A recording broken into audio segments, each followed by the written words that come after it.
Me explica, me ensina, me diz o que é feminina. Não é no cabelo, no dengo, no olhar. É ser menina por todo lugar. Então me ilumina, me diz como é que termina. Termina na hora de recomeçar. Dobra uma esquina no mesmo lugar.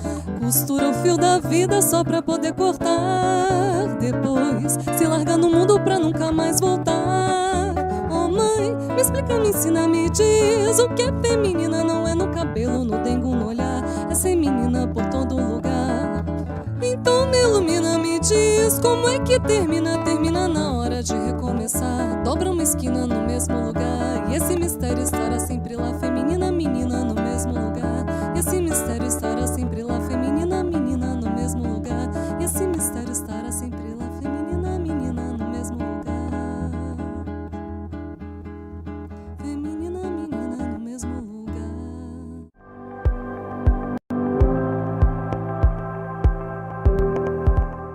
Nós, mulheres reitoras, materializamos o sonho de outras mulheres e meninas quando ocupamos este espaço de poder.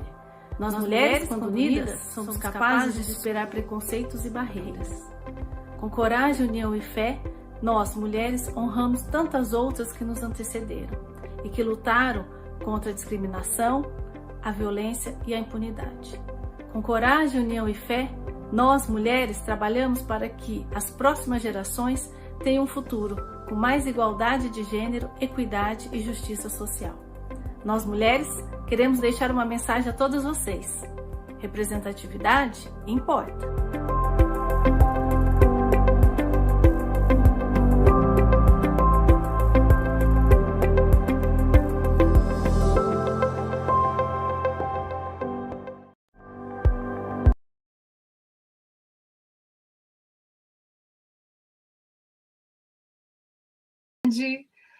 Nessa tarde chuvosa, dia 8 de março, estamos aqui dando continuidade ao nosso primeiro colóquio Heroínas Sem Estátua, Lutas Históricas e Ciências.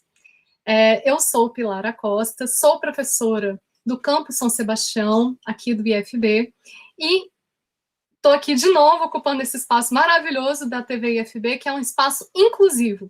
Então, da mesma maneira que tem o Renan lindão, maravilhoso aqui, me dando voz em Libras, eu vou me audiodescrever. Eu estou aprendendo, tá, gente, a me audiodescrever.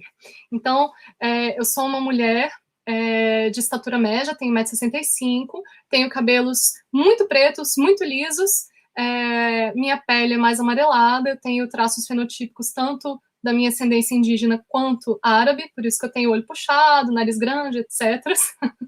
Estou vestida com uma blusinha de um cardigan de lã laranja, com os detalhes florais feitos no próprio ponto da lã. Estou usando brincos de prata com uma pedrinha azul, e também estou usando um batonzinho para dar um tapa. E agora à tarde estou de óculos, denunciando aí que de manhã eu estava fingindo que eu enxergo. Aqui atrás de mim, eu estou numa sala que é dedicada ao estudo. Então, atrás de mim tem uma estante, com livros de literatura e livros de linguística e textos mesmo de crítica literária, que são a área que eu mais estudo, sociologia, enfim. E do meu lado tem uma janela, na frente dessa janela, minha mesa de estudo, de pintura, enfim. Bom, esta sou eu que vos falo agora. É com muita alegria que agora à tarde tivemos a palestra sobre o SUS, né, e as mulheres, e agora a gente entra numa outra palestra sobre história da arte e mulheres. Vocês estão vendo aí que a gente está mostrando que mulher atua em todas as áreas, mulher está em todo lugar, contribuindo para que a sociedade avance de fato, de uma maneira justa e igualitária. Então, com muita alegria, eu vou apresentar, que agora eu estou fazendo os dois papéis de mediadora e de organizadora, vou apresentar a minha amiga, aquela professora, arte educadora, artista, locutora, tudo. Essa mulher é tudo, gente. É a mestra Sheila Cristina Campos. Ela tem mestrado em Teoria Literária pela Universidade de Brasília, na linha pesquisa Crítica Dialética. Ela pesquisa também teatro feminista, é idealizadora e coordenadora da Escola Feminista de Brasília, iniciada no primeiro semestre de 2019, com encontros na Universidade de Brasília. Ela é especializada em direção teatral, uma pós-graduação lato sensu, pela Faculdade Dulcina de Moraes. É bacharel em artes cênicas pelo UNB, com habilitação em interpretação teatral. Atuou como professora substituta do Departamento de Artes Cênicas da UNB, ministrando as disciplinas História do Teatro 1, História do Teatro 2, Teatro Brasileiro. E foi coautora e professora supervisora da disciplina História do Teatro 1 na Universidade Aberta do Brasil, UAB, que é uma modalidade de ensino à distância, que acabou virando a modalidade de ensino que todos nós estamos fazendo agora. E foi a partir do convênio com o Ministério da Educação e do Instituto Federal do Espírito Santo. Foi professora titular da Faculdade de Artes Dulcina de Moraes, na área de Teoria e História do Teatro, e professora na pós-graduação Arte e Educação na mesma instituição. Foi uma das idealizadoras, pesquisadoras e produtoras e atrizes, do programa Revoluções, cujos episódios estão disponíveis no YouTube. Depois a gente põe aqui na descrição o link. Foi também uma das idealizadoras, coordenadora e docente da Escola de Teatro Político e Vídeo Popular, projeto de extensão da UNB, sediada na CAL, Casa da América Latina, durante todo o ano de 2017 até março de 2018. É atriz, dubladora, apresentadora de eventos culturais, pesquisadora de teoria teatral, além de programadora musical e produtora de programas radiofônicos, tais como da Rádio Cultura FM de Brasília. Além de tudo, é uma linda, é uma querida, que a gente sempre pode contar. Então é isso, Sheilinha, com você, toda a palavra, todo o carinho. Seja bem-vinda à nossa casa virtual. Nossa, toda a minha gratidão, Pilar, que apresentação generosa, amorosa, que acolhida.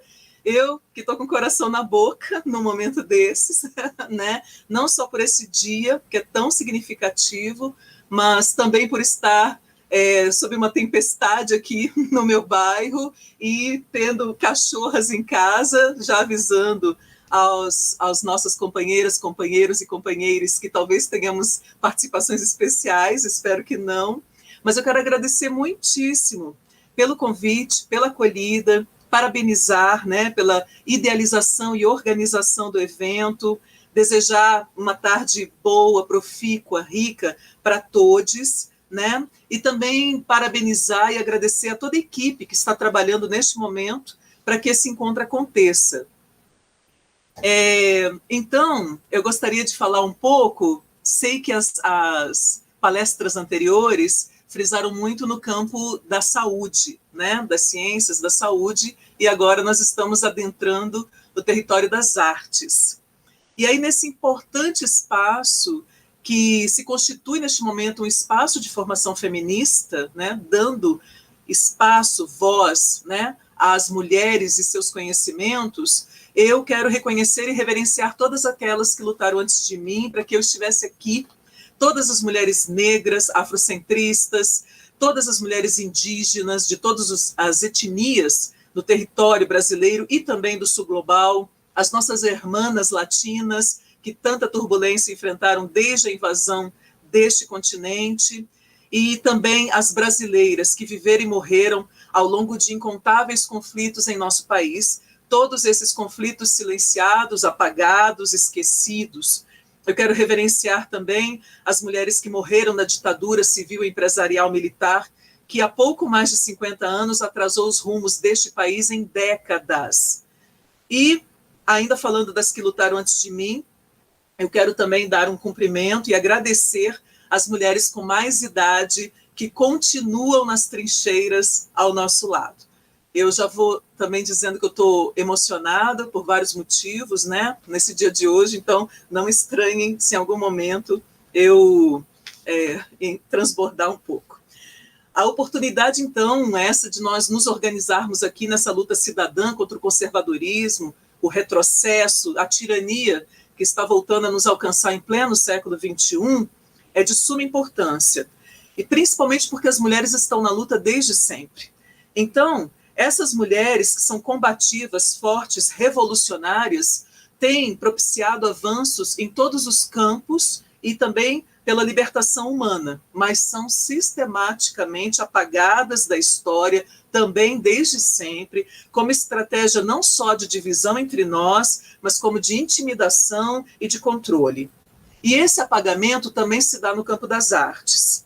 Antes mesmo da formação daqueles que nós reconhecemos como berço da civilização ocidental, do povo grego, nós temos um período, por exemplo, o período micênico, que registrou a ocupação de várias mulheres de classes mais ou menos abastadas fora do ambiente doméstico, fora do gineceu, que vem a predominar depois.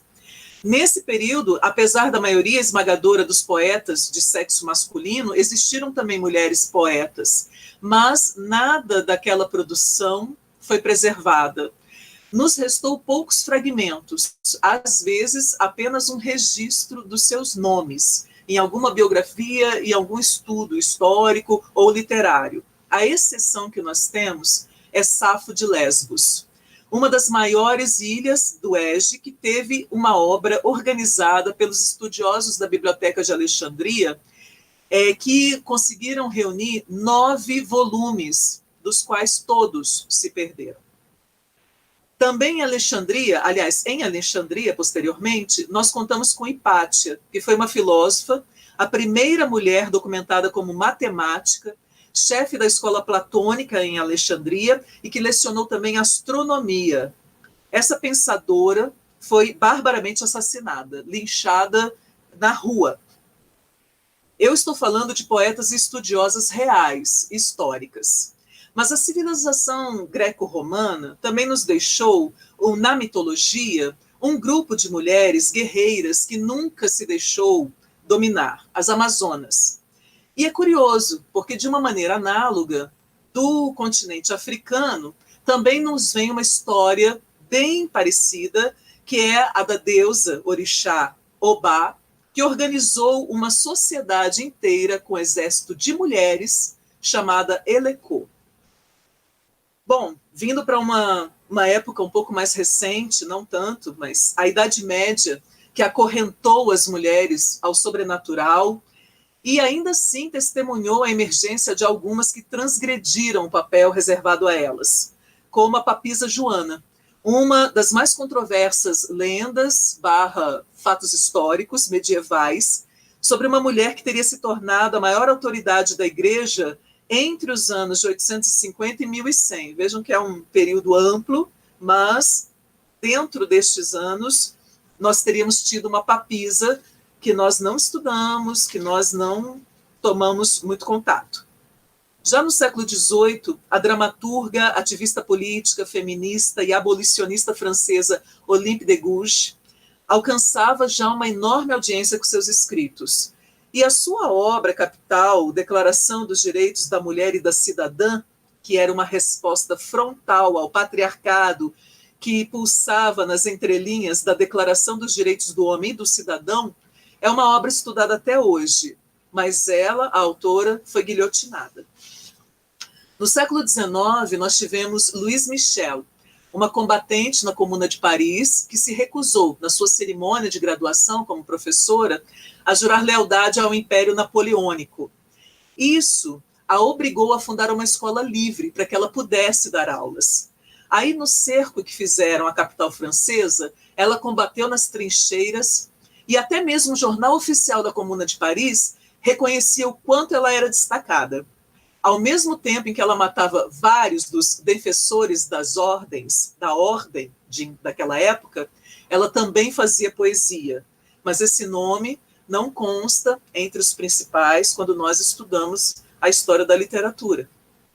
No mesmo século, Flora Tristan antecipou em 6 anos a ideia do Manifesto do Partido Comunista, de Marx e Engels, quando ela escreveu uma obra chamada União Operária, sobre a necessidade da classe trabalhadora se unir, superando as fragmentações nacionais e lutando para construir uma organização única no mundo inteiro, isso no século XIX. Nós tivemos depois dela Rosa de Luxemburgo, que teve uma amiga e interlocutora, Clara Zetkin, e também outras mulheres que foram fundamentais e até hoje são reconhecidas como ícones protofeministas socialistas. No Brasil, só para pegar pouquíssimos exemplos, nós tivemos a Revolta dos Malês e o Quilombo dos Palmares, que nos deram a conhecer mulheres como Dandara, Luísa Marim e Aqualtune. Tudo isso foi lembrado, enumerado aqui, apenas para ressaltar que tão importante quanto a luta e a resistência são as narrativas sobre elas. Então, desse brevíssimo panorama, eu vou agora recuar um pouco e abordar alguns conceitos teóricos que vêm de diferentes campos do conhecimento, para que então nós possamos voltar com mais instrumentais para o problema das narrativas sobre as mulheres. Então, nós temos muitos termos, palavras com as quais nós lidamos cotidianamente e que nos parecem muito bem compreendidas, muito bem resolvidas, como, por exemplo, democracia, sociedade, indivíduo. Mas, neste primeiro momento, eu gostaria de retomar, então, algumas noções que vão ajudar a descortinar como o patriarcado é um construto não só sociopolítico, mas também simbólico, artístico, né? E de que forma algumas noções como representações sociais, imaginários e cultura consolidam formas de agir, pensar e interpretar o mundo que nós não podemos naturalizar. Muito pelo contrário, nós temos urgentemente que desconstruir. Então, recuando bastante, nas palavras do Câmara Cascudo, nós lembramos que cultura tem uma origem em um termo agrário, que é cultum, do supino colere, que significa cultivo, um trabalho com a terra. Analogamente à cultura do milho ou das batatas, nós temos esse outro sentido que evoca a cultura das letras, cultura das ciências, cultura das belas artes.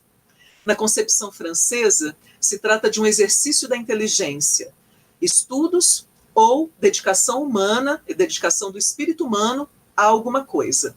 Já no germanismo, culture é um conjunto de disponibilidades mentais de um povo para uma dada época, o que também pode ser compreendido por uma outra noção, que é de utensilagens mentais. Isso vai voltar mais adiante. Eu queria fazer um breve parênteses, já pedindo também desculpas, eu esqueci de fazer minha audiodescrição. Eu sei que nós estamos sendo acompanhados também por um público, né, de pessoas que estão podendo assistir essa live por meio da linguagem de Libras.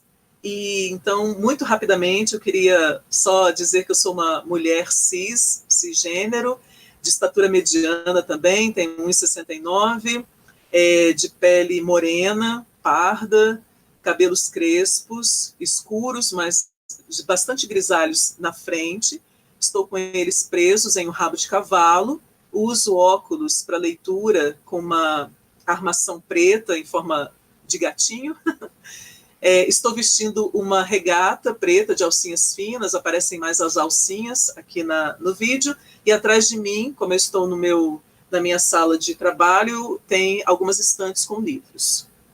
Fecha parênteses. Agora, voltando, apesar de nós sabermos, então, que cultura é uma herança social e total da humanidade, nós temos que compreender também como um termo específico. Uma cultura determina uma variante da herança social. Então, cultura, num aspecto amplo, é composta por um grande número de culturas, cada uma com características de um certo grupo de indivíduos. Esta é uma definição do Ralph Linton. Em outras palavras, então, cultura compreende um patrimônio de normas, doutrinas, hábitos, acúmulos do material herdado, acrescido das aportações inventivas a cada nova geração. Então, cultura também não deve ser confundida com civilização. As culturas são dinâmicas, são dispersas, têm vitalidade, pulsam. A civilização unifica e, de certa forma, cristaliza. A gente distingue isso porque as culturas sobrevivem às civilizações. Há um sociólogo do qual eu gosto muito, chamado Norbert Elias, que discorre sobre esse processo de endoculturação. Endoculturação é inserção em uma dada cultura. Então, cada um de nós, cada uma de nós, já se encontra situado em algum ponto dessa rede extensa que significa sociedade antes mesmo do nosso nascimento. A culturalização do ser humano exige uma interdição de algumas inclinações naturais, como a nossa agressividade, a nossa violência, que são naturais do animal que nós somos. E esse processo se torna mais e mais complexo quanto mais complexa é a sociedade em questão. Não é à toa que o processo de escolarização, por exemplo, né, nesse período contemporâneo, se estende por cerca de 11 a 20 anos, por exemplo. Então, em resumo, a culturalização do ser humano é o que nos humaniza. Fora dela, nós somos feras. Tudo isso junto retroalimenta o que nós chamamos imaginário, por meio do qual nós, não só uma sociedade se vê, mas condiciona também as diferentes formas como as pessoas dessa sociedade entendem a si mesmas, ou seja, suas autoimagens, e entendem a composição social. As civilizações não ocidentais estabeleceram seu universo mental, individual e social em fundamentos pluralistas, portanto, são diferenciados. Essa é uma fala de outro autor chamado Gilbert Durand, o que dá espaço a um politeísmo de valores. Já o Ocidente, ou a civilização que nós compreendemos, né, a partir de Grécia e Roma, se sustenta, ou nela prevalece, um pensamento binário excludente, que é socrático, e o seu subsequente neoplatonismo cristão. Ele trabalha numa falácia de uma verdade única e se sustenta numa lógica segundo a qual há um falso ou um verdadeiro, não e, que marginaliza a imagem, o poético, a natureza, a psique, vários aspectos que constituem as nossas vidas, mas que passam a ser associados ao caos, à loucura, ao sonho, ao delírio ou à invenção no sentido de ficção. Para Durand, abre aspas, todo imaginário humano se articula por meio de estruturas plurais, irredutíveis, limitadas a classes que gravitam ao redor dos processos matriciais de separar, incluir e dramatizar. Então, todo pensamento humano é uma representação, uma reapresentação, significa apresentar de novo mesmo, que passa por articulações simbólicas. O imaginário se constrói, então, dentro de cada um de nós e também coletivamente, como um grande museu, num encadeamento de imagens, informações, lembranças, sensações, a tudo isso associado, dispostos numa grande narrativa, coletivamente e individualmente. Denise Jodelet, que é uma autora que vem da psicologia social e que dialoga muito com Moscovitch, que é da antropologia, por sua vez, desenvolve a noção de representações sociais. E aí também eu vou fazer só uma parêntesezinho de que a abordagem dela é culturalista. Existem outras, tá? Das representações sociais.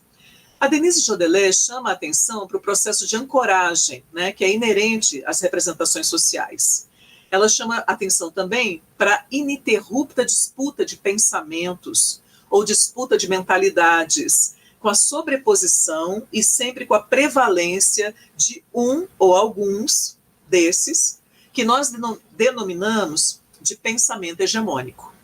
A simples existência de um pensamento hegemônico já informa que ele não é o único e também que ele não é verdadeiro, mas é aquele que, por muitos motivos, vence na visibilidade, na assimilação, na difusão em relação a todos os demais. Nós formamos individual e socialmente repertórios que vão condicionar não somente os nossos pensamentos, crenças, valores, mas, a partir destes, os nossos comportamentos, os nossos afetos, as nossas invenções, as nossas maneiras de existir.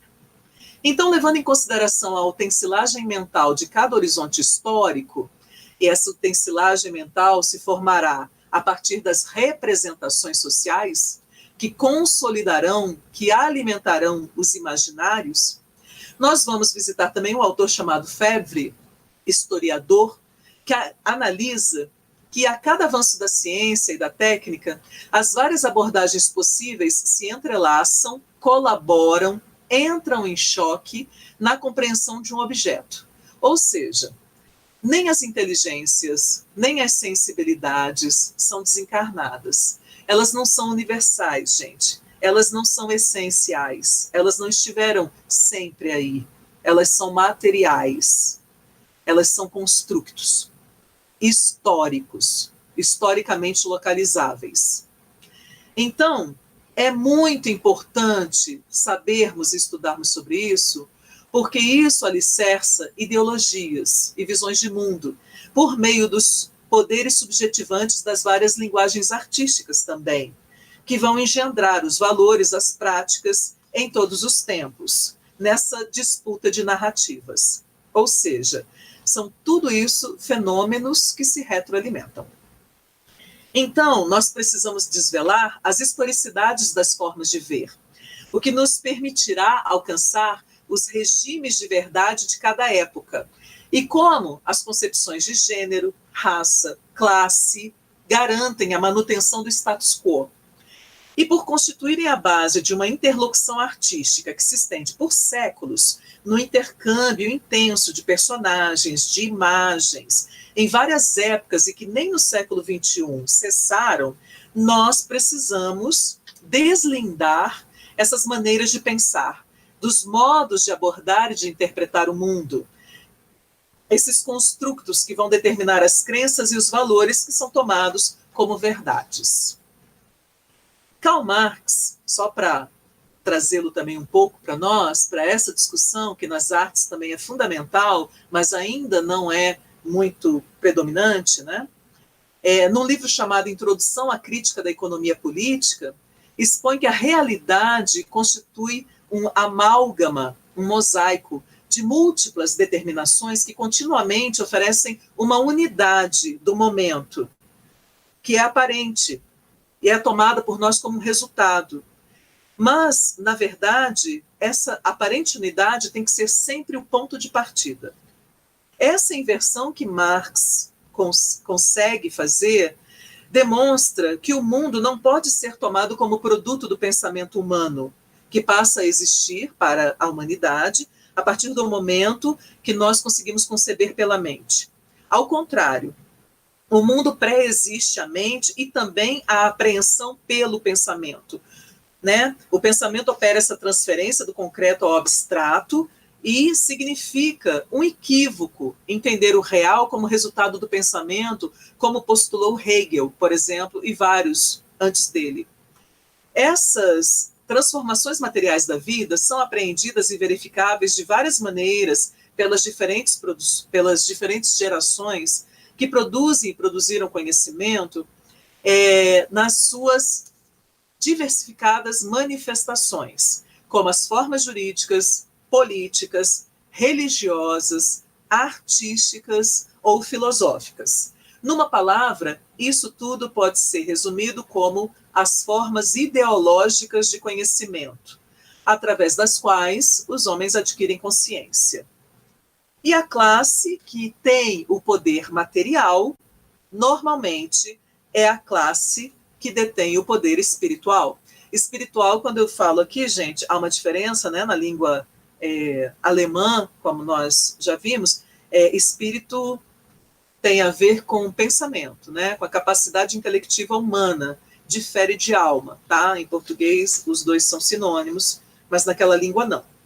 Então, cada aspecto da existência humana é conflituoso, é imerso em contradições e é pressionado e condicionado pelas forças produtivas e pelas relações desiguais e muitas vezes injustas que existem no seio das sociedades.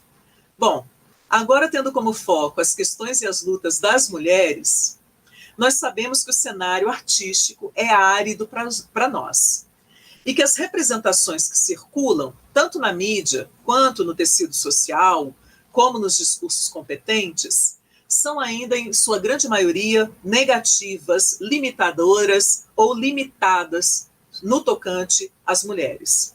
E isso se agrava mais ainda quando pensamos nas mulheres negras ou nas periféricas, nas lésbicas, bissexuais, transexuais, nas mulheres com mais idade, nas mulheres com deficiência. Como lembra a historiadora Nicole Lureau, as questões direcionadas ao passado são fortemente motivadas por inquietações do presente. Eu a trouxe aqui porque eu vou usar como objeto, né, para ilustrar tudo isso sobre o qual nós vimos falando, uma personagem antiquíssima, conhecida de todos, que é Medeia. Mas o meu interesse também se alicerça em inquietações do presente. O filósofo Ortega y Gasset, num livro obrigatório chamado A Desumanização da Arte, diz que as expressões artísticas mudaram completamente a tradição no século XX, né? Essas tradições que já vinham abaladas desde o século XIX pelas vanguardas. Mas, rompido o vínculo com a tradição, se colocaram outros paradigmas que vêm confrontando as transformações contínuas, pelos avanços da ciência, das tecnologias, por essa ininterrupta elaboração das utensilagens mentais. Vamos, então, à Medeia. Na tela, vocês estão vendo várias imagens, e nós temos várias delas, que a Pilar vai poder passar, né, de momentos diferentes, representando essa personagem, então, tão antiga. Uma autora chamada Teresa de Laurentiis ajuda nessa compreensão de como as tecnologias de gênero produzem formas de subjetivação que são condicionadoras das nossas realidades. Gênero é um produto de diferentes tecnologias sociais, aquilo que reúnem as ciências, as artes, os sistemas jurídicos, as instituições, os meios de comunicação, que Marx anteriormente chamou as formas ideológicas de conhecimento. Então, gênero acaba imbuído e naturalizado como um fato, quando é também essa construção. Entendendo as artes como essas formas ideológicas de conhecimento, nós vamos ver como, na desconstrução do patriarcado, que é um dos alicerces do capitalismo, nós temos que estar à frente dessas disputas de narrativas, tendo as artes como formas de desalienação. Então, gente, nós vamos vislumbrar como que as representações artísticas no teatro, no cinema, nas artes visuais, em outras linguagens, como dança e outras ainda, né, de Medeia, tem consequências concretas nas vidas das mulheres até hoje. Isso porque as identidades que se constituem em meio a essas relações de forças entre discursos que geralmente são impostos por aqueles que têm o poder de nomear e de classificar, né, contra as definições, às vezes submissas ou resistentes, que cada comunidade faz de si mesmo, importa representar, em meio a tudo isso, o que se diz, o que se mostra, o que se consolida sobre as mulheres. Então, esses princípios de regulação ordenam e controlam nós, como grupo político e social. Essas modalidades de pensamento social, sistemas de interpretação que regem a nossa relação com o mundo e com o outro e que orientam as nossas condutas e comunicações, fixam também as identidades. E nós vamos ver agora como que levam uma heroína viril a ser usada contra a emancipação feminina. Bom, as artes são uma trincheira a ser conquistada, né? Apesar de a maioria dos educadores em artes, ou educadoras, seria mais apropriado dizer, ser composta de mulheres, nós notamos a sua ausência no discurso sobre as artes, ou seja, na teoria das artes, nas teorias das artes e na crítica das artes. E também nós vemos a sua ausência até como criadoras integrando o cânone. Há uma autora, Patrícia Maiaio, que em História de Mulheres, História da Arte, constata que na produção artística há um paradoxo, persiste esse paradoxo.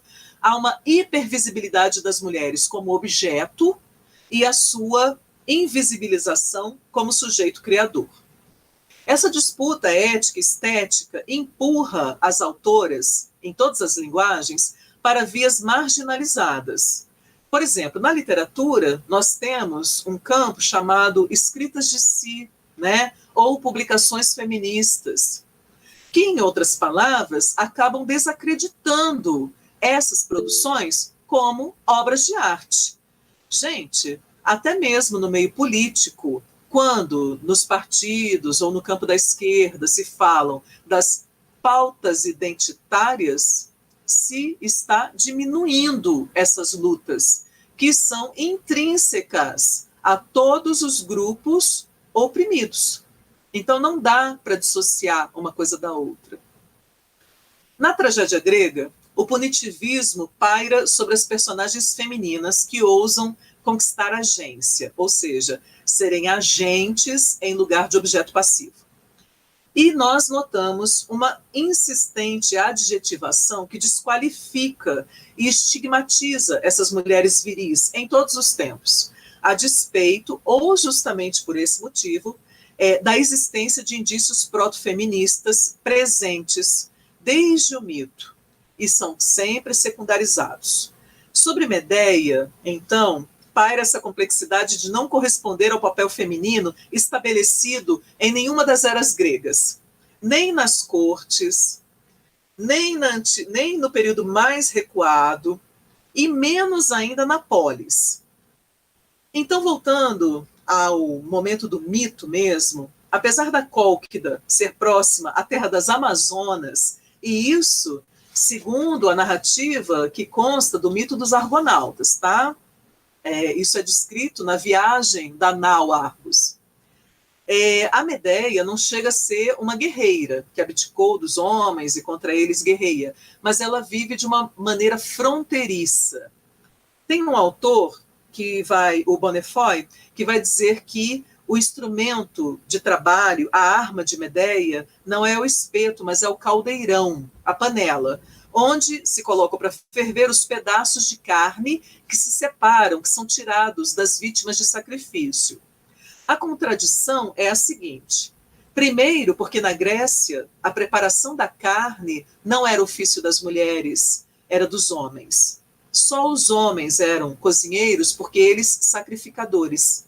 Então a panela, o caldeirão, pertence àquele que possui o espeto e a faca. Curioso, né? Medeia, deste modo, arroga-se, olha só, o termo já usado pelo teórico, arroga-se, um privilégio masculino. Sua cozinha tem aparência de altar de sacrifício, mas se apresenta de uma forma inversa ao local de abate de um ser humano ou de animal.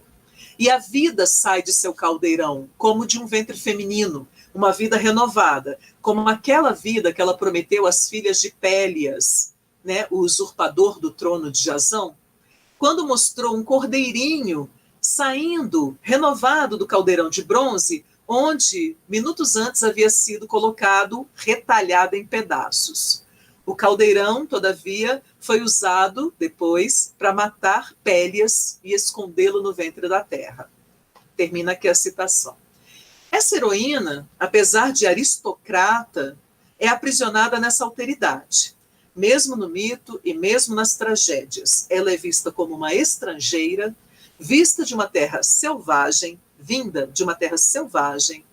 Apesar de feiticeira poderosa, e isso adquire uns contornos importantes na apropriação que as feministas, né, fazem das feiticeiras, das bruxas, e também na abordagem que uma historiadora feminista materialista, a Silvia Federici, faz na sua obra Caliban e a Bruxa, né? E que fala de toda a perseguição que vai ser importante para o surgimento do capitalismo. Apesar de tudo isso e de ser uma mulher insubmissa, Medeia, em nenhum momento, ela tem uma abordagem respeitada. Ela revela, na verdade, o furor masculino de controlar essa mulher que não pode ser controlada. A versão mais conhecida do mito expõe que Medeia é vitimada de amor, um amor romântico, né, por Jasão, devido a uma interferência da deusa que protege Jasão, que é Atena. Por consequência desse enfeitiçamento, Medeia é lançada a uma terrível mudança de condição.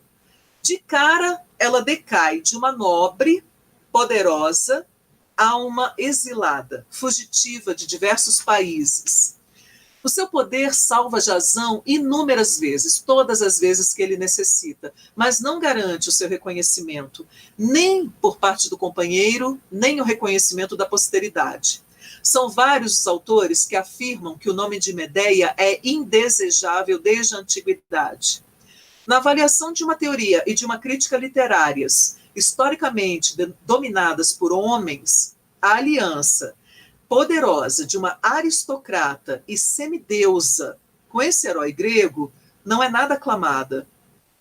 Ela figura um sem número de vezes como feiticeira perigosa, comandada por paixões e até infernal. Muitas são as alusões a esses poderes sobrenaturais que Medeia conhece, mas, curiosamente, ela é subtraída à sua autonomia por desígnios de uma divindade que não é do seu panteão, não é uma divindade que ela venera. Ela atua pelos conhecimentos antiquíssimos que detém, mas ela é julgada por parâmetros de outra região, de outra cultura, de outras crenças. Ela é traída por aquele a quem salvar a vida, mas essa traição é diminuída ante, abre aspas, a violência da vingança que ela ousa empreender. Tá. Um dos temas que mais incomodam e que está, né, na raiz de Medeia é o filicídio. Eu gostaria de esclarecer, já de partida, que o filicídio não é do mito original de Medeia, tá, gente? Então, em várias variações do mito, as crianças, os filhos dela são mortos, primeiro em tentativas dela de gerar e parir sem ter a participação de um homem, ou também as crianças são mortas pelos cidadãos de Corinto, que lapidam, ou seja, matam a pedradas as crianças que são as portadoras dos presentes, que vão matar, né, envenenar e queimar Glauce, a nova noiva, e o pai dela, o rei Creonte. Enfim, outra variação do mito diz que havia um tributo a ser pago e que a cada ano 7 crianças do sexo masculino e 7 do sexo feminino tinham que ser imoladas, tinham que ser sacrificadas, e numa dessas os filhos de Medeia foram. Então, há muitas variantes, né, desse mito, e nos quais Medeia não mata os próprios filhos. É Eurípides o primeiro que vai inserir esse detalhe, né, essa ação, como sendo de Medeia na sua tragédia. Ele pega, inclusive, esse filicídio de um outro mito, que é de Procne, que mata, sim, o filhinho para se vingar do marido. É um outro mito, tá? Então, a questão do filicídio, né? Os heróis masculinos das lendas gregas, como Agamenon e Atreu, cometeram infanticídio. Agamenon cometeu filicídio. Agamenon é aquele que comanda, o general, o rei general, que comanda todas as tropas e os outros reis na tomada de Troia. Antes de partirem para conseguirem vento, ele sacrifica a própria filha Ifigênia. Mas esse sacrifício parece não despertar escândalo. Pelo contrário, à espera de Clitemnestra, a esposa dele, mãe de Ifigênia, que o aguarda por 10 longos anos para se vingar dele, parece ser mais escandalosa aos olhos gregos, né, tanto que ela é morta pelo próprio filho, do que o filicídio cometido por Agamenon. Bom, Atreu, né, que é um antepassado de Agamenon, a casa dos Átridas, né, Atreu mata os próprios sobrinhos e os serve em banquete para serem comidos pelo pai, irmão dele, Tiestes, irmão de Atreu. Né? Mas isso tudo também não desperta o mesmo escândalo. Écuba, uma mulher, né, troiana, rainha troiana, na tragédia de Eurípides, ela se vinga de Polimestor, que ela tinha como um aliado, e ela envia um filho dela para Polimestor proteger, né, quando ocorre a invasão mesmo da cidade, e Polimestor deixa o filho, o entrega para ser morto. Então, Écuba, já aprisionada pelas hostes gregas, ela atrai Polimestor até a sua tenda e trucida os filhos pequenos dele, né, diante de Polimestor, e disse, né, que ele próprio sai da tenda cego pelo terror daquela imagem. E nós temos também algumas deusas e deuses que assassinaram filhos, né, acidentalmente ou não, como a própria Tétis, mãe de Aquiles, que matou vários antes dele, né, acidentalmente, justamente tentando torná-los imortais. Clitemnestra, né, que tem uma quantidade considerável de traços muito semelhantes à Medeia, é uma heroína viril também, é abatida pelo próprio filho. Gente, esse era o pior dos crimes.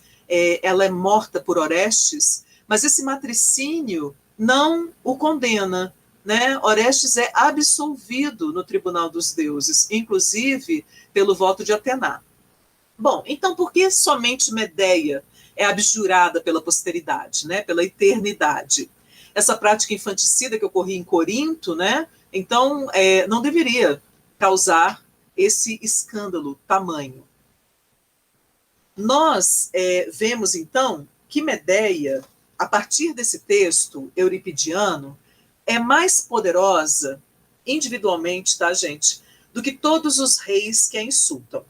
Ela vence, ela se revela perspicaz e audaz. Ela derrota Pélias, ela derrota Creonte, ela derrota até o próprio pai, quando está fugindo dele. E isso sem armas e sem exércitos, sem armadas também. Ela os vence, né, pelos seus conhecimentos. Mas essa extensa trilha de vitórias, sem as quais Jasão não teria nem mesmo voltado à sua própria terra, a Iolco, né, é ofuscada e, ao fim, em lugar de tornar Teneia temível e respeitável, apenas a condena, né, insistentemente como filicida, pelo horror. A ira dessa personagem, nós estamos com as mesmas imagens. Talvez não tenham ido, um parênteses, né? Todas as imagens que eu havia enviado por e-mail, porque eram muitas mesmo, mas então vamos nos contentar. Essa é uma imagem belíssima, inclusive, da Maria Callas, né? Interpretando no filme do Paolo Pasolini, Medea. Nós temos essa abordagem que vai paulatinamente assumindo mais e mais essa visão machista sobre Medeia. Ela acaba sendo uma heroína que perde o controle por ciúmes. Isso é uma diminuição, um amesquinhamento da personagem tão grande, né? É um rebaixamento dessa aliada vital, né? Então, numa abordagem um pouco menos ortodoxa, nós vamos trazer para o primeiro plano, né, o fato de que ela, antes de tudo, era uma aristocrata. Como é que eram resolvidos os problemas de traição ou quebra de alianças entre aristocratas, gente? Desde a antiguidade até recentemente. Quando nós vemos, por exemplo, séries recentes, como Game of Thrones, né, como é que eram resolvidas? Com morte, né? Não era de outra maneira. Então, Medeia vai responder à quebra da aliança entre essas duas famílias aristocráticas, que são ela e Jasão, com a morte, com morte. Mas nós precisamos lembrar também que, para o homem grego, pior do que a própria morte é o extermínio da sua descendência. Então, é por esse fator, né, por esse motivo que Medeia vai assassinar os filhos. Bom, mas ela é sempre representada como presa, cativa de uma paixão erótica, né? Apesar dela sobrepor em muito o valor do homem que a acompanha, ela se insurge também como indivíduo antes do que como mãe.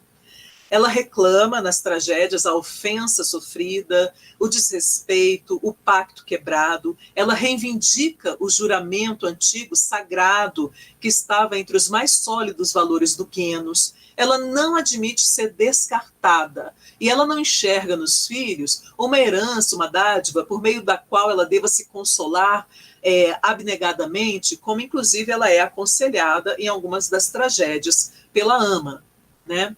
Os dramaturgos, né, reconhecem e enumeram esses sacrifícios de Medeia, da casa paterna, do irmão mais novo, do lar, da posição proeminente, da sua própria segurança.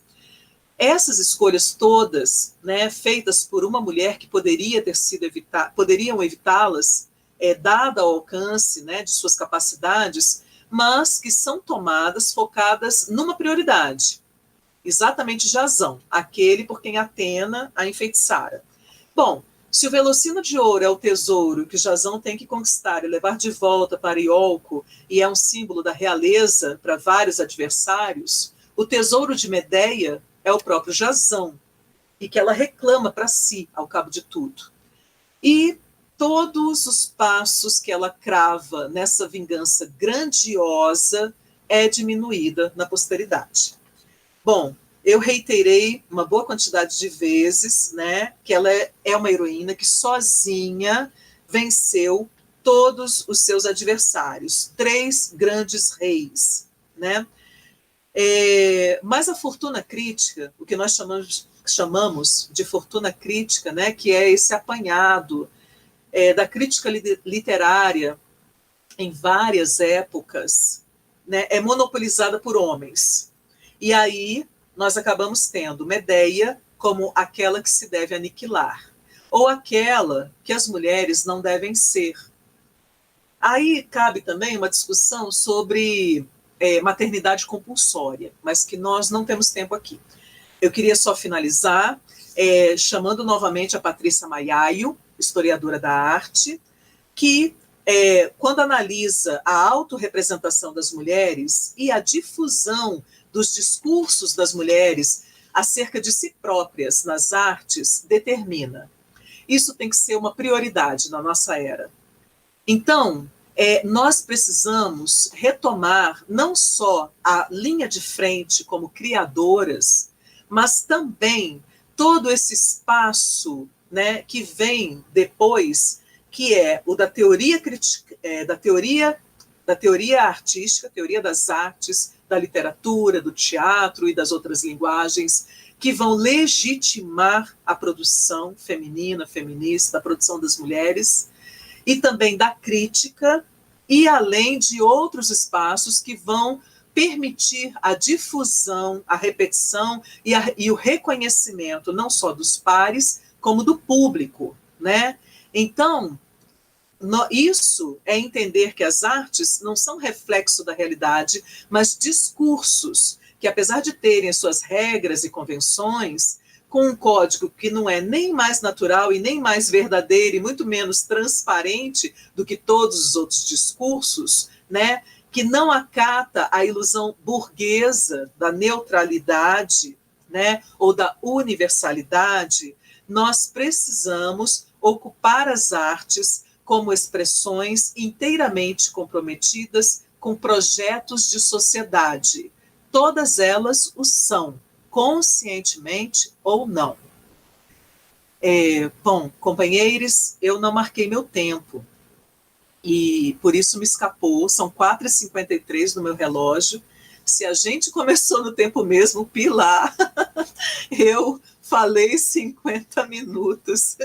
Não, tranquilo, teve apresentações, teve o vídeo da reitora. Bom, agradecer muito a sua fala inicial, a gente continua o papo aqui, eu vou retomar, eu vou parar a apresentação agora, e vou retomar aqui algumas mensagens que a gente recebeu das interações do nosso chat no YouTube. Então, primeiro, saudar a presença da nossa magnífica reitora, Luciana Massucado, que diz: que lindo ver o dia de hoje transbordando de lives que trazem luz para as discussões sobre as conquistas e para a luta que ainda continua por igualdade, equidade e justiça social. Vou fazer um parênteses aqui, gente. É muito importante que nós, mulheres, ocupemos espaços de poder. É muito importante que nós, mulheres, sejamos protagonistas. Quando uma sobe, puxa a outra, como já nos ensinou o movimento de mulheres negras, né? Esse ensinamento vem delas, que nos ensinaram muita coisa, né? E continuam nos ensinando. A maravilhosa professora Letícia Érica, que está afastada para o doutorado, ela é professora de literatura e língua espanhola, uma grande poetisa, uma pessoa de uma sensibilidade ímpar, e que é a pessoa a quem eu reverencio, juntamente com a professora Nilzélia, juntamente com a professora Cândida, juntamente com a professora Blenda, que chegaram antes de mim no campus e que possibilitaram que hoje a gente não só tenha tido o segundo seminário de Saberes do Feminino, mas possa ter esse colóquio voltado para as heroínas sem estátua. Então, é uma construção, sementinha, sementinha, aí uma planta, outra rega, outra colhe, e é mais ou menos essa dinâmica nossa, né? A Celeusa Miranda diz, ela nos brinda com parabéns a todas pelo trabalho maravilhoso. A professora Ana Mendes, maravilhosa também, professora de dança do Campus Brasília, diz parabéns pela programação. E o professor Newton Comete, diretor-geral do Campus Planaltina, diz boa tarde, mais uma palestra com um tema atual e necessário. Parabéns pelo evento. Ele é diretor-geral do Campus Planaltina. Falar em Planaltina, estamos tendo visualizações do nosso evento de todos os cantos do DF, do Guará, do Gama, Riacho Fundo, São Sebastião, Sobradinho, enfim. Então, estamos aqui espalhadas, né, pelo DF, nessa tarde chuvosa, de raios e trovões. Bom, então, retomando aqui, ainda não há nenhuma pergunta efetiva, mas muitas pessoas aqui falaram que não conheciam o mito da Medeia, e eu mesma não conhecia a história de Procne. Eu não sabia que o mito da Medeia tinha sido alterado, ou adulterado, não sei. E aí, para começar o nosso bate-papo, pedindo aí para o pessoal colocar algumas perguntinhas no nosso chat, eu queria pontuar um aspecto que é muito interessante do que você nos traz, Sheila. 2 aspectos, na verdade. O fato de que arte é ciência, e que é uma ciência que tem como fundamental papel humanizar, né? Isso é uma coisa que eu falo muito nas minhas aulas. Eu sou professora, eu tenho minha formação em linguística, mas eu dou muita aula de arte também, como professora de literatura para o ensino básico.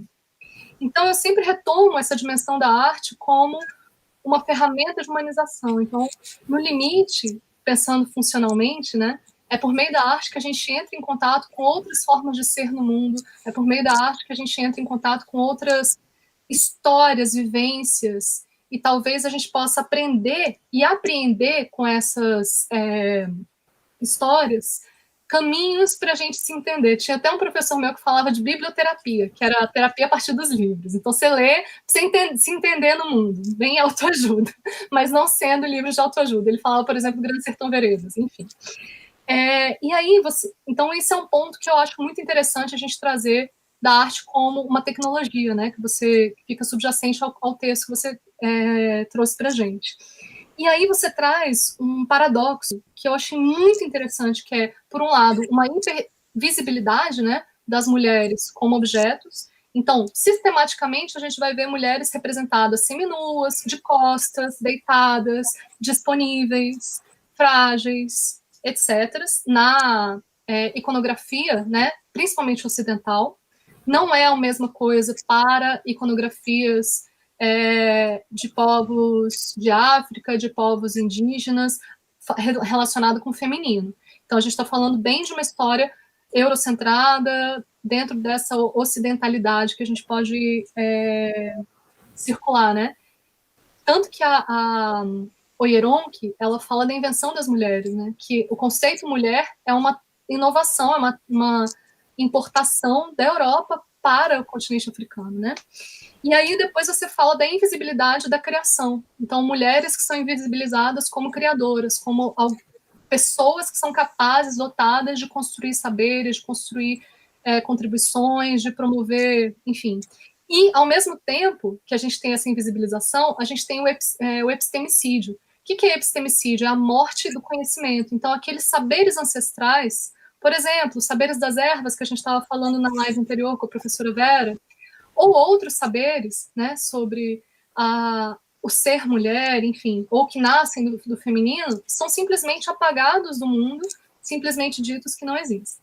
Por que eu estou falando disso? Porque o Heroína Sem Estátua, ele nasce de uma inquietação que começa lá com a pornografia de revanche, que foi um caso que aconteceu numa escola que eu dava aula, que a Isabela Reis falou na primeira live de hoje, quando ela falou de direitos, e observa o espaço escolar como um espaço extremamente violento.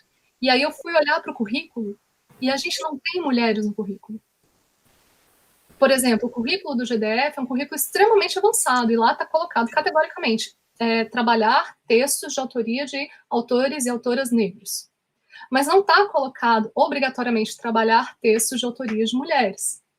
Então, vai muito da sensibilidade e da capacidade de busca dos professores. Porque aí a gente vai olhar para o livro didático, que é o material básico que a gente só vai ver, na minha matéria, que é língua portuguesa, mulher escrevendo lá para o segundo período do modernismo, segunda geração do modernismo, que vai ser com a Raquel de Queiroz e a Clarice Lispector, e acabou. E a gente perde todo esse histórico, né? Então, eu queria que você falasse um pouquinho mais, tanto dessa questão da humanização por meio da arte e dessa questão tanto da invisibilidade quanto da visibilidade das criadoras.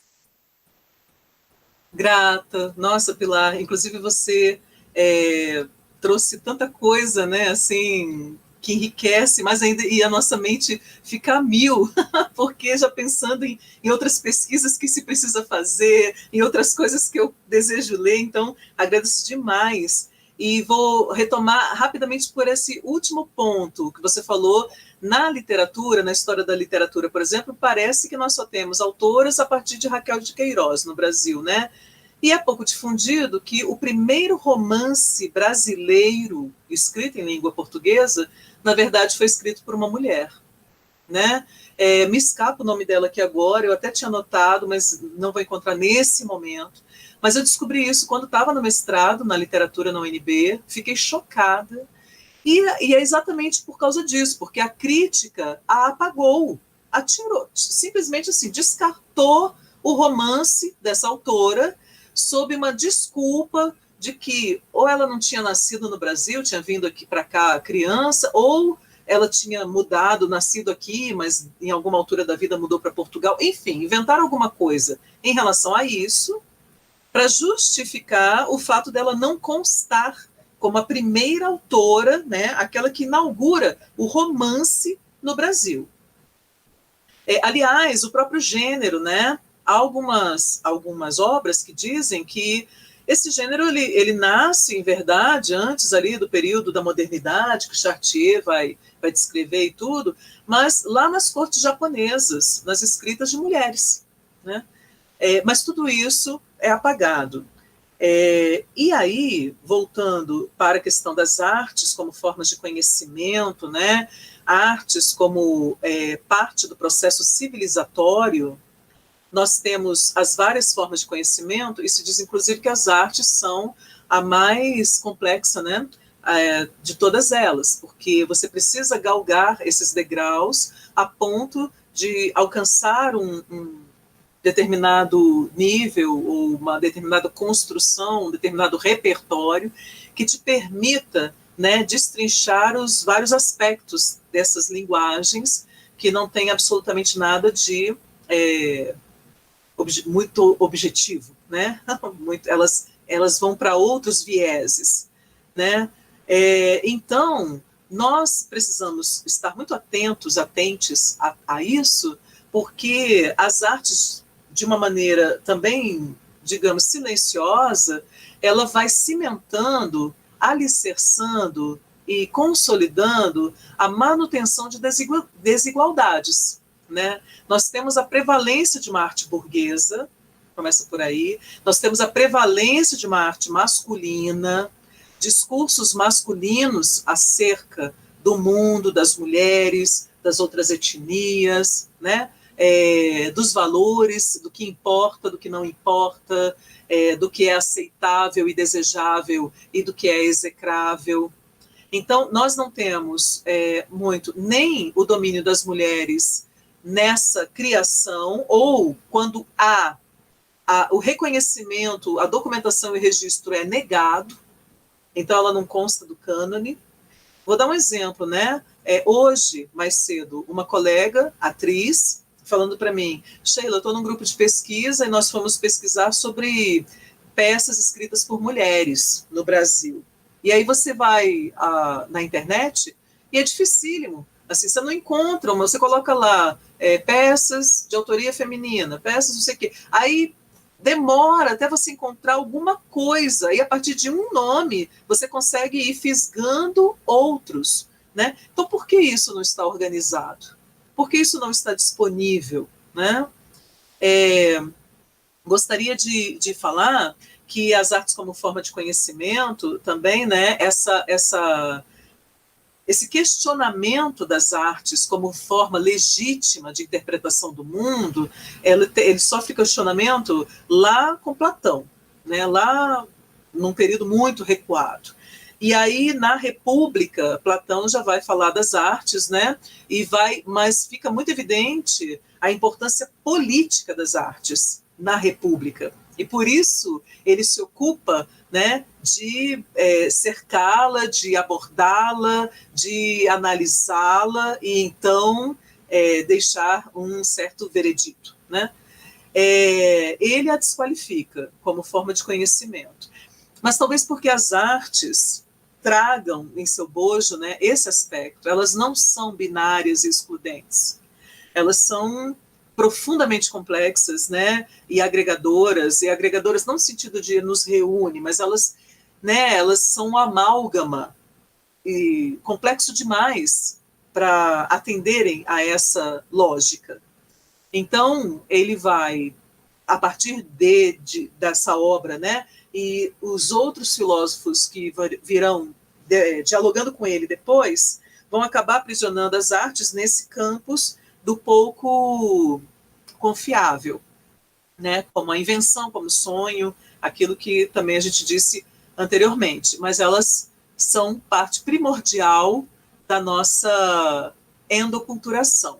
Aristóteles, na Poética, por sua vez, que é uma resposta, a meu ver, bem frontal a Platão, ele vai dizer que o homem é mimético porque ele adquire conhecimento pela mimes, ele adquire conhecimento imitando, né? E disso, de adquirir conhecimento, ele extrai prazer. Então, assim, é uma abordagem completamente diferente. E ele vai dizer também que as artes são aquelas capazes de purgar a cidade, né? De onde ele se apropria do conceito de catarse, que é médico, e traz para uma outra área, e vai dizer que as artes, no caso do teatro especificamente, são capazes de empreender essa purificação por meio do herói trágico. Eu não sei se eu me perdi um pouco na resposta, Pilar, porque muitas coisas, né, assim, na cabeça, e só um parentezinho, porque quando a gente estava falando da Medeia específico, é o seguinte, eu falei do capitalismo, né, e a bruxaria, segundo a Federici, por exemplo, está ligada à magia. A magia é profundamente e acirradamente combatida porque o capitalismo ele opera durante séculos uma engenharia social violentíssima para domesticar e doutrinar os corpos. E a magia, ela traz a ideia de que você pode conseguir algo sem trabalhar, né? Ou pelo menos sem esse trabalho que o capitalismo exige. E aí, enfim, foi um parênteses aí no meio de tudo.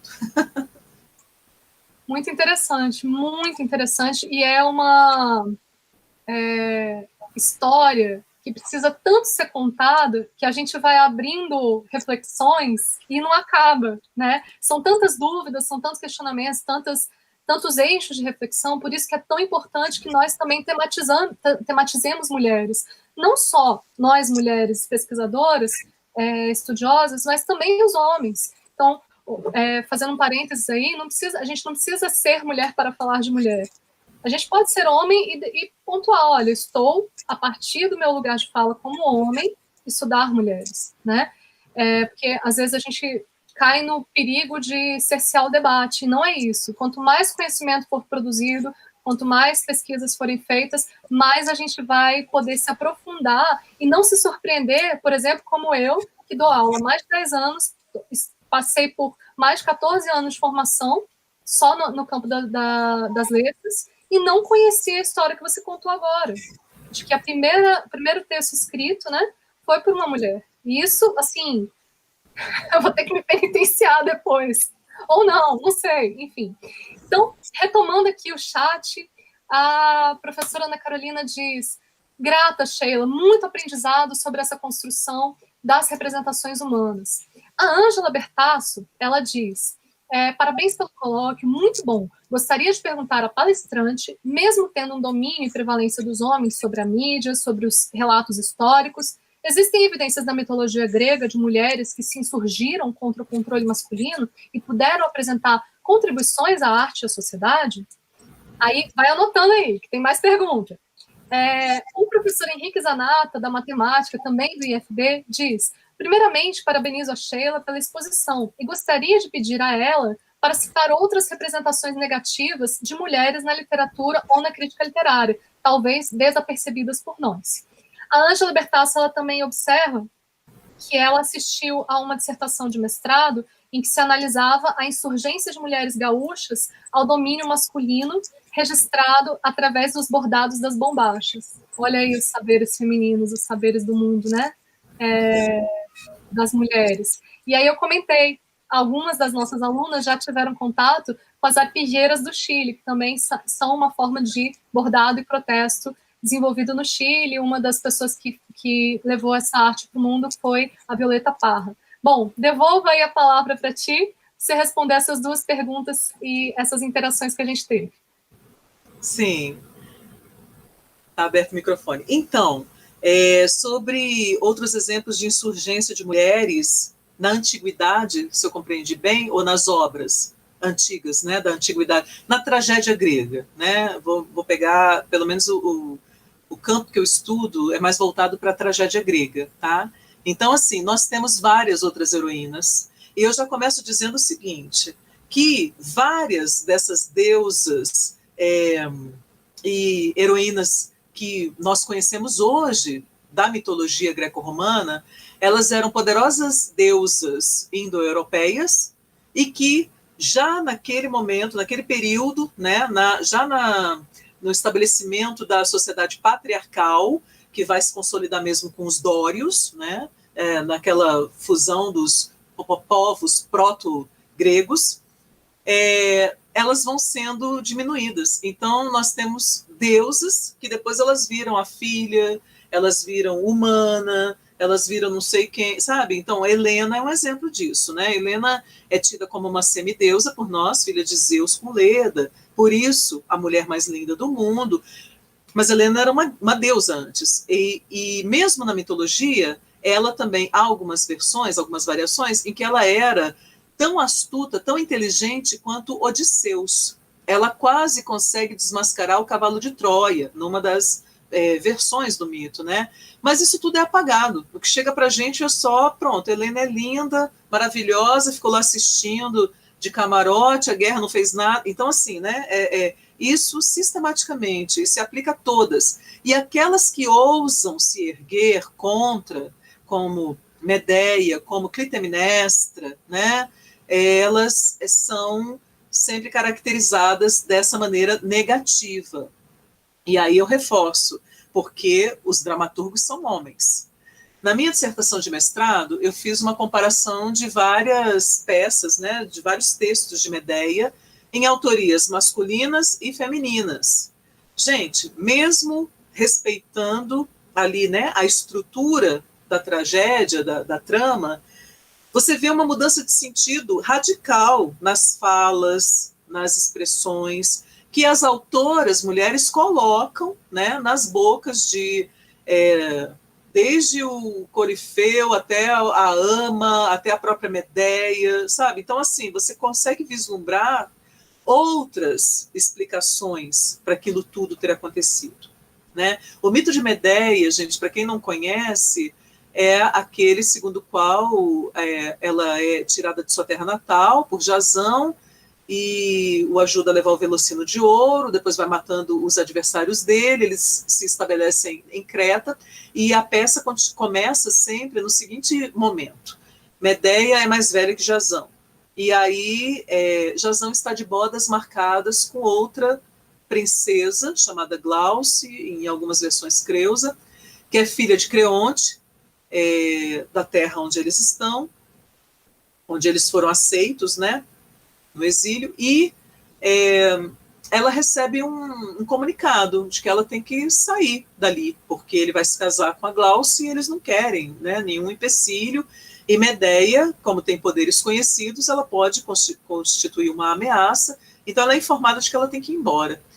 E aí, primeiro ela tem uma visita, recebe uma visita de Jazão, que tenta convencê-la de que ela tem sorte, que a vida dela vai ser poupada, de que ela pode ir embora, ela pode inclusive deixar os filhos com ele, para eles serem criados na corte, com melhor, né, com tudo de bom e melhor e tal, e que serão irmãos dos próximos filhos que ele tiver, toda aquela coisa, né, e ela se recusa. Depois ela recebe uma visita do próprio rei Creonte, que quer que ela saia imediatamente, mas ela consegue, né, por meio de sua astúcia também, convencê-lo a ficar mais um dia. E um dia é o tempo necessário para que ela faça tudo vir abaixo, né? Ela consegue um lugar para exilar-se a si própria, né, no meio disso tudo, e ela então leva adiante esse plano que surge, que é o de matar os filhos que ela teve com Jazão. Então, e aí há algumas peças que desenvolvem uma cena belíssima da divisão, né, dela, do sofrimento, mas ao mesmo tempo ela precisa e ela vai matar as crianças e mata. E foge, né? Então, como ela mata os filhos e foge sem que nada aconteça a ela, isso, eu creio, é o imperdoável, né? Eurípides tirou o último lugar no concurso em que ele concorreu com essa tragédia, né? Então, desde aquele momento. Esse é o mito, né? Essa é a tragédia, em poucas palavras. E aí nós temos, sim, algumas outras heroínas. Outra heroína que também é muito celebrada é a Antígona, né? Só que a Antígona, ela se insurge contra a cidade, contra um tirano, né, que é o Creonte, é um outro Creonte, que comete uma desmedida, né, impedindo-a de sepultar o próprio irmão, um dos irmãos, e ela vai e sepulta. E há um debate intenso entre eles, lembrando que Eurípides é um autor já trespassado pela filosofia, então ele, né, expõe esses debates, esses argumentos muito bem de lado a lado, mas ela é morta, né? Ela, enfim, ela acaba sendo morta, presa numa caverna. Então nós temos vários exemplos dessas divindades. Outro, que aí não está exatamente numa tragédia, mas está na mitologia, e que eu gosto muito, é de Medusa, né? A Medusa, ela é uma sacerdotisa do templo de Atena, belíssima. Poseidon se apaixona por ela e, surpresa, né? Ela o recusa, ela não quer ficar com ele. E aí ele a estupra dentro do templo, e ela é que é punida. Bom, nós conhecemos uma imagem monstruosa de Medusa até hoje, né? Os olhos, serpentes, até games, gente. Esses dias eu vi um game, aí aparecia a filmagem, o rapaz, né, tentando só a voz dele, a imagem do game, ele assim, morre sua cachorra, morre sua vaca, assim. E era Medusa, lutando com o herói dele lá. E agora nós estamos tendo, felizmente, algumas retomadas desse mito, que a partir dessa história estão invertendo, né? Então, nós temos uma estátua colocada na frente de um tribunal nos Estados Unidos, em que a Medusa está com a espada numa mão e a cabeça do Teseu na outra mão, né? E a curiosidade é que essa estátua está colocada na frente de um tribunal que decide sobre questões familiares, questões de mulheres, né? Eu não sei se respondi um pouco a essa primeira pergunta. Eu anotei só que mulheres que se insurgiram, e aí talvez tenha rodeado, né, contornado um pouco. A outra questão a outra pergunta era, assim, essas representações negativas de mulheres, né, na literatura e na crítica literária. Bom, eu acho que o exemplo ilustra isso também, né? Quantas forem as penas que reescrevam Medeias, quantas penas masculinas vão frisar determinados aspectos enquanto as penas femininas, né, vão frisar outros aspectos ou até mudar o mito, até mudar a história, né? E assim também como de outras heroínas. Então nós temos essa insistência, essa persistente representação, né, e nas várias linguagens também, no cinema, no teatro, nas artes visuais. Gente, se vocês forem observar as imagens dos quadros, vários deles trazem uma expressão de maldade ou de rancor em Medeia. É sempre uma expressão muito, né, poucas vezes nós temos algum outro tipo de expressão.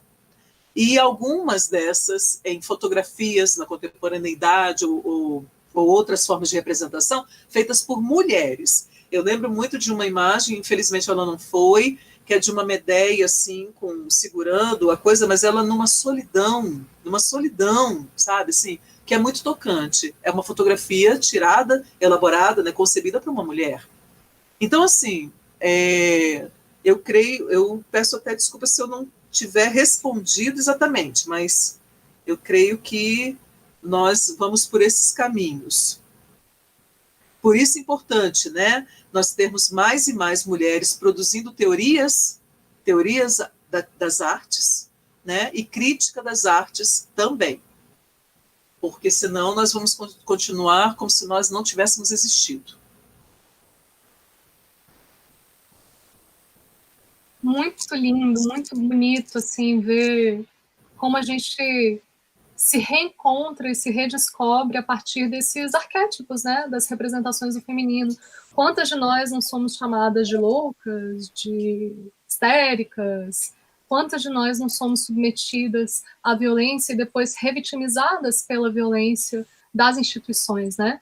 Então, não são casos isolados os casos em que uma mulher vai às autoridades e demanda justiça e acaba sendo ela a punida, quer seja moralmente, quer seja pela revitimização, como no caso da Mariana Ferrer, que foi um caso ultrajante para todas nós, né? Eu não sei vocês, mas eu chorei muito quando eu vi o depoimento, a forma como o juiz falou com ela, e sabendo de tudo que ela tinha passado.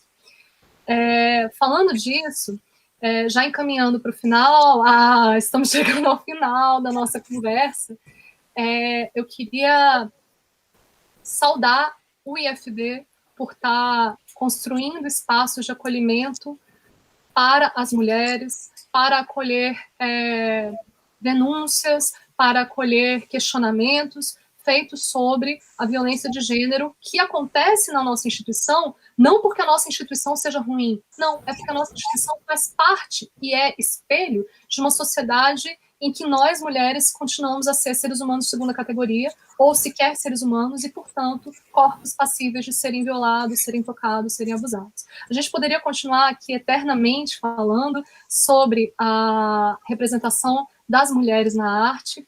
Eu vou passar rapidamente 1 minuto para você fazer suas considerações finais, depois eu volto com o convite para a atividade que vai ter à noite.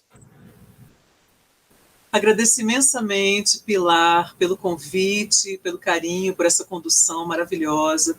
Agradeço novamente a todos envolvidos, né, na realização desse encontro. Agradeço muitíssimo a cada pessoa que tirou parte do seu tempo para acompanhar a discussão no YouTube, no canal, pela TV IFB.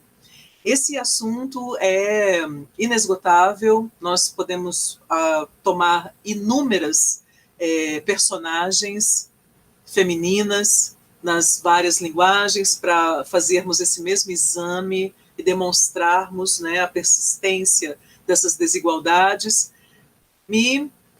Espero que isso tenha fomentado um pouco da curiosidade, da inquietação, né, principalmente das nossas iguais, que estão na academia, que estão aí do outro lado também assistindo, para que elas, né, se sintam encorajadas, desafiadas, estimuladas a mergulharem mais profundamente, tendo, né, como em primeiro plano uma episteme feminista, né, uma epistemologia feminista. Então, Eu creio que eu torço para que isso aconteça muito, faço votos de que aconteça, de que esse evento se repita muitas vezes, e vou deixar o meu contato, podem colocar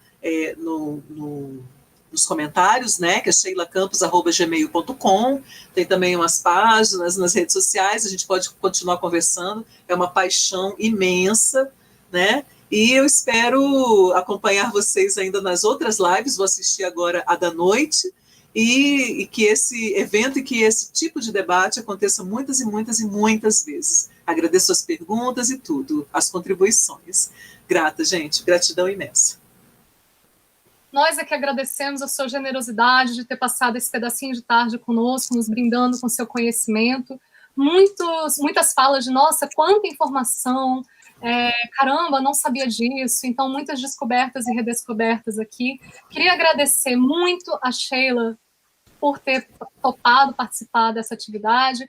Agradecer aos nossos intérpretes de Libras, que nos deram voz aí numa língua que a gente não domina, mas que é meta, todos temos que dominar. O Renan Santana e a Laís Cardoso. Agradecer a Bélrica, a toda a equipe de comunicação da TV IFB, não só por essa live, mas por todas as lives de hoje. O Youssef Amin, que esteve aí na área técnica, vocês não estão vendo, mas ele está aqui o tempo todo com a gente, nos orientando para esse trabalho ficar bonito. E aí, agradecer muito a participação de todos e todas que estiveram aqui, Ângela Bertazzo, Diane Ellen, a Nilde Oliveira, a Luana Cunha, a Andressa, o professor Henrique Zanata, a Mariana Almeida, a professora Ana Carolina, a professora Tereza Bernadette, a Giza Silva, entre tantos outros e tantas outras que passaram por aqui. Lembrando que essas lives vão ficar disponíveis para vocês assistirem no canal IFB. Como se trata de uma TV pública, né, um canal público, todo esse conteúdo é público, então pode ser repercutido, pode ser usado para aulas, para debates, é isso que a gente quer, na verdade, que vocês se apropriem desses conhecimentos. Mais tarde agora, segue a programação. Aliás, voltando, é público, então é nosso, então vocês façam o favor de apertar o botãozinho do like aí para dar um up na nossa live e se inscreverem no nosso canal. É muito importante que o canal IFB tome corpo. Quem sabe a gente não consegue aí ter uma TV aberta no futuro, como é o caso da TV UNB? Não sei, vamos ver, né? No futuro, né, a gente vai construindo com essas ajudas. Bom, para finalizar, então, convidar vocês para as atividades que vão ocorrer ao longo de todo este mês, a partir do 8M do IFB, que foi organizado pela reitoria. Agradecer também a Giovana Tedesco, que esteve mais cedo aqui com a gente, pulei o nome dela, Silvia Dir, que está aqui com a gente, nós estamos com uma agenda muito vasta, muito densa, nas mais diversas áreas do conhecimento, indo de gastronomia, passando pelos direitos humanos, indo para artes, enfim. Então, fiquem ligados aqui na TV IFB. E, como a gente tem tanta coisa, vai ter duas coisas acontecendo agora às 19 horas. Uma delas é a palestra sobre UX Design, que e empreendedorismo feminino, que vai acontecer pelo Meet. Já colei aqui no nosso chat o link do Meet para vocês participarem. E também, para quem quiser continuar aqui na TV IFB, vai ter uma live sobre assédio e violência contra mulheres no ensino superior, às 20 horas, é isso? Das 19 às 20 horas na TV IFB. É isso, muito obrigada, Sheila, muito obrigada a todas, e um feliz dia de luta para todas nós, um feliz mês de luta, uma feliz vida de lutas, para que as próximas que virão tenham uma vida mais feliz, para que os próximos que virão tenham uma vida mais feliz e mais plena, porque é sobre igualdade do que a gente está falando aqui. Um abraço e boa noite quase já.